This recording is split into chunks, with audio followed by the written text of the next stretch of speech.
বাংকারে আত্মগোপনে থাকার গুঞ্জনের মাঝেই প্রকাশ্যে এলেন রুশ প্রেসিডেন্ট ভ্লাদিমির পুতিন। আবেগঘন এক মুহূর্তে ছোটবেলার স্কুল শিক্ষিকার সাথে ক্যামেরাবন্দী হন তিনি। ফুলের তোড়া দিয়ে শিক্ষাগুরুকে শুভেচ্ছা জানান পুতিন, আর বৃদ্ধ এই নারীও স্নেহ ভরা চুম্বনে ভরিয়ে দেন তার সাবেক ছাত্রকে। ক্রেমলিনের প্রকাশিত ভিডিওটি ঘিরে ব্যাপক আলোচনা চলছে সামাজিক মাধ্যমে। প্রতিদিন গোসলে সিরামের উজ্জ্বলতা মেরি সিরাম সোপ বার। স্নেহভরা আলিঙ্গনে নিজের পুরনো ছাত্রের গালে চুমু খাচ্ছেন বৃদ্ধ এই নারী, আর ছাত্রটি হলেন বিশ্বের অন্যতম ক্ষমতাধর ব্যক্তি ভ্লাদিমির পুতিন।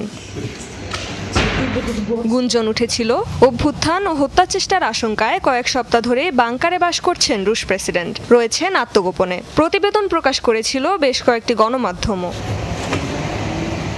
তবে সব জল্পনা ভেঙে দিয়ে প্রকাশ্যে দেখা গেল পুতিনকে। ছোটবেলার স্কুল শিক্ষিকার সাথে দেখা করতে নিজেই গাড়ি চালিয়ে ছুটে যান মস্কোর এক হোটেলে। ফুলের বিশাল তোড়া হাতে শুভেচ্ছা জানান শিক্ষিকা ভেরা গুরেভিচকে।